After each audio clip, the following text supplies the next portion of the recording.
Hello everyone, perkenalkan nama gue Andreas. Gue adalah salah satu awardee Erasmus Mundus Joint Master Degree Program tahun 2023 dari program Membrane Engineering for Sustainable Development atau MESD. Dan puji Tuhan, tahun ini di tahun 2025 gue baru aja lulus di bulan Juli. Dan sekarang gue sedang melanjutkan studi di UC Leuven, tepatnya di Belgium. Dan kebetulan gue lihat sekarang momennya udah tepat, udah mulai masuk di bulan November, di mana beberapa program Erasmus Mundus sudah akan mulai dibuka. Jadi gue pikir ini momen yang tepat untuk gue share ke teman-teman semua di Indonesia, supaya kalian juga bisa merasakan atau mendapatkan kesempatan untuk kuliah di Eropa dengan beasiswa Erasmus Mundus ini.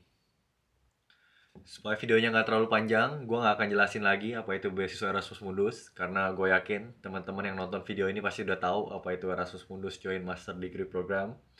Dan gue juga udah lihat di YouTube ada beberapa video dari konten kreator yang lain yang udah jelasin tentang beasiswa Erasmus Mundus dan sangat detail. Jadi di video kali ini gue cuma mau bahas beberapa hal yang belum dibahas oleh kreator lain dan gue akan coba bahas di video ini.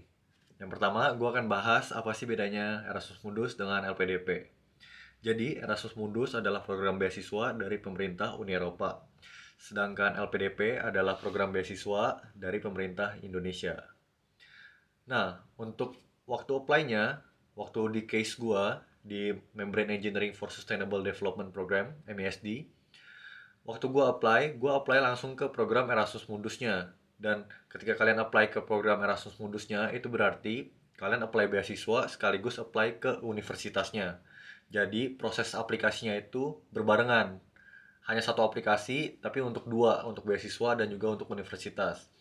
Sedangkan LPDP, setahu gua, proses aplikasinya itu berbeda. Jadi kalian harus apply ke universitasnya dulu, kalau keterima baru apply LPDP. Atau sebaliknya, apply LPDP dulu, masukin pilihan kalian, nanti apply ke universitasnya. Kalau keterima, lalu kalian bisa berangkat. Kalau nggak keterima, ya coba lagi tahun depan.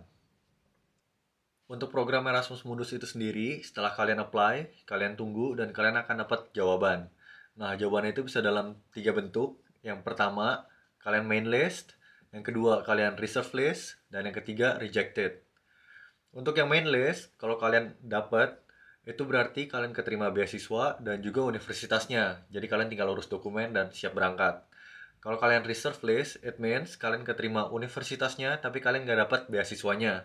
Jadi kalau kalian mau tetap berangkat, itu bisa tapi harus bayar sendiri. Dan yang ketiga, rejected, it means kalian ketolak di universitas dan juga beasiswanya. Dan kalian bisa coba lagi di tahun depan. Yang terakhir, pada saat kalian lulus untuk Erasmus, itu tidak ada kewajiban untuk kembali ke Indonesia. Sedangkan untuk LPDP, kalian diwajibkan untuk kembali ke Indonesia. Untuk masa pengabdiannya, kalau saya tidak salah, mohon dikoreksi, itu adalah 2N+1.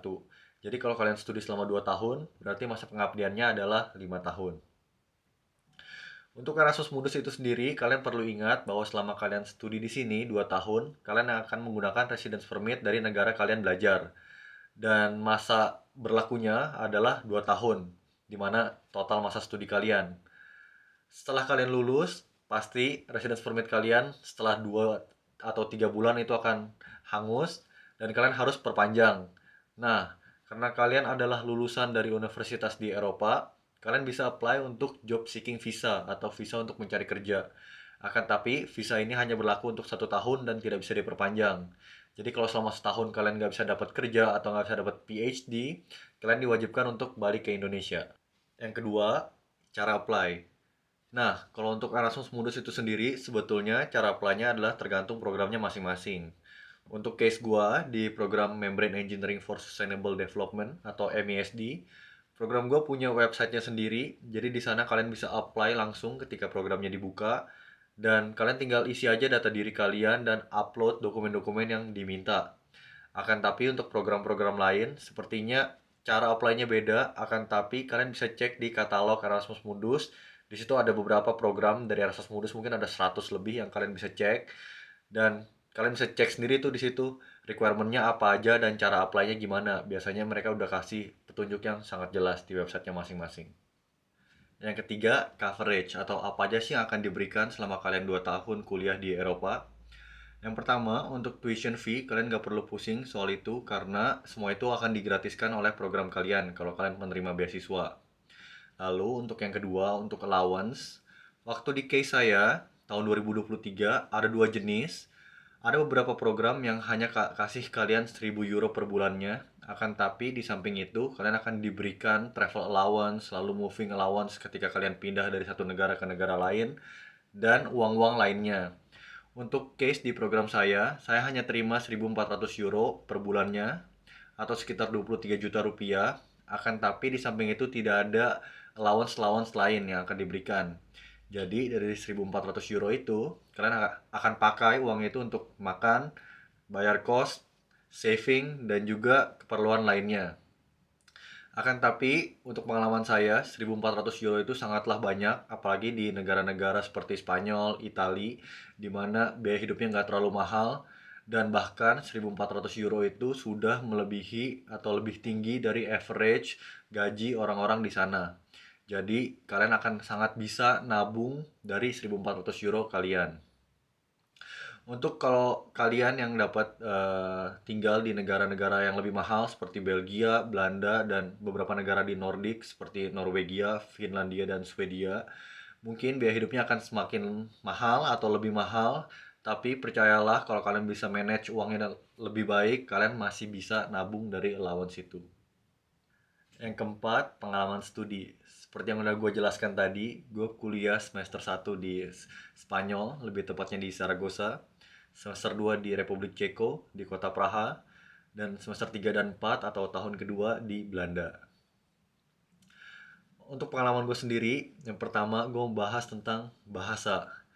Fun fact, pada awalnya gue tuh bukan main list. Jadi gue adalah reserve list, tapi hoki atau beruntung karena satu kandidat dari main list dia mengundurkan diri, jadi nama gue ketarik ke main list, jadi gue keterima ke Erasmus Mundus.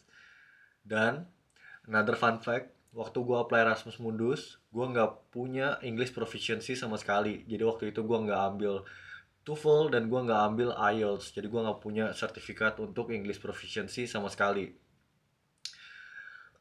Jadi untuk case gue, kendala bahasa tuh sangat sulit di awal. Jadi pada saat gue nyampe di Eropa, gue sangat sulit untuk berkomunikasi dengan teman-teman karena teman-teman gue di sana mereka bahasa Inggrisnya sangat bagus, mereka ngomong Inggris tuh udah kayak native speaker, jadi gue merasa minder dan kebanyakan diem kalau lagi ngumpul, dan itu menurut gue salah satu hal yang gak patut untuk ditiru. Kalau kalian apply Erasmus Mundus, kalian harus percaya diri dan kalian harus benar-benar prepare bahasa kalian. Tapi kalian juga jangan minder karena beberapa negara kayak misalkan Spanyol dan Itali, orang-orangnya itu nggak terlalu fasih berbahasa Inggris. Mereka ngomong Inggris tuh seadanya. Jadi grammar kayak gitu tuh nggak terlalu diperhatikan. Ngomong tuh asal ngerti satu sama lain ya udah, mereka nggak terlalu peduli dengan grammar. Yang penting pede aja ketika berbicara. Pengalaman yang kedua yang berkesan menurut gua adalah kultur di Eropa yang sangat mengedepankan work-life balance. Menurut gue pribadi, kuliah di Eropa tuh nggak sesusah itu. Karena pressure yang diberikan oleh dosen ke muridnya nggak terlalu berat. Tugas-tugas yang diberikan juga nggak terlalu numpuk. Jadi masih ada waktu untuk kita untuk explore hal-hal lain. Untuk mengisi waktu luang kita kayak mau olahraga, nge-gym, jalan-jalan tuh masih ada. Mungkin sudah dipikirkan oleh dosennya. Jadi untuk orang seperti gua yang gua dimana datang dari Indonesia, dari universitas yang enggak terkenal, bukan dari UI atau ITB, eh, contohnya, gue bisa tetap ngikutin dan gue juga bukan orang yang paling bawah di angkatan gua gitu. Masih bisa dibilang gua above average dari antara murid-murid Erasmus Mundus di program gua. Jadi pesan gua untuk teman-teman sekalian, walaupun kalian merasa minder mungkin, jangan merasa seperti itu, pede aja. Kalau ada pertanyaan tanya aja, salah Inggris nggak apa-apa asal mereka ngerti. Lalu yang penting taruh effort lebih untuk belajar, karena itulah tujuan kalian datang buat Erasmus Mundus, untuk belajar dan jalan-jalan sebagai sampingnya. Tapi selama kalian taruh effort, menurut gua kalian bisa ngikutin dan bisa survive. Yang terakhir, apa sih prospek setelah lulus dari Erasmus Mundus? Kalau untuk pengalaman gue sendiri, gue bisa kategorikan jadi dua, yaitu lanjut di akademia atau lanjut PhD, dan yang kedua kerja. Untuk program gue sendiri, mayoritas dari anak-anak yang lulus dan alumni, mereka kebanyakan melanjutkan studi lagi S3 atau lanjut ke dunia akademia.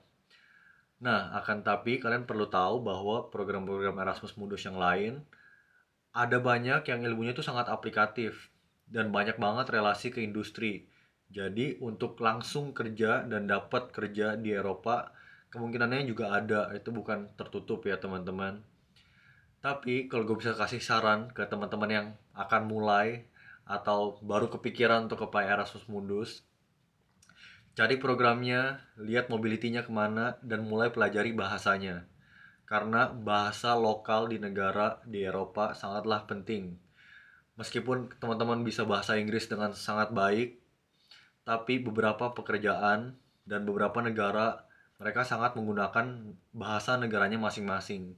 Jadi kalau kalian bisa berbahasa lokal di negara Eropa, itu merupakan plus point yang sangat luar biasa dan akan memudahkan kalian untuk cari kerja setelah lulus. Jadi segitu aja pembahasan kali ini. Kalau kalian masih ada pertanyaan, tulis saja di kolom komentar karena gue akan bantu jawabin semua pertanyaan-pertanyaan kalian secara detail. Karena tujuan gue bikin video ini adalah untuk bantu anak-anak Indonesia untuk dapat beasiswa Erasmus Mundus sekolah S2 ke Eropa. Karena contohnya tahun lalu untuk program gue sendiri ada satu orang Indonesia yang keterima, dan tahun ini nggak ada sama sekali. Tapi tahu nggak kalau ada 3 orang Vietnam dan 3 orang Filipina yang keterima, dan gue sangat menyayangkan hal itu karena gue percaya potensi anak-anak Indonesia itu luar biasa. Kalian harus berani untuk coba apply lanjut S2 di Eropa, gali ilmu, dan kita bikin Indonesia maju bareng-bareng di masa depan. Jadi segitu aja video kali ini. Kalau kalian suka sama konten gue, kalian bisa like atau subscribe. Thank you, bye bye.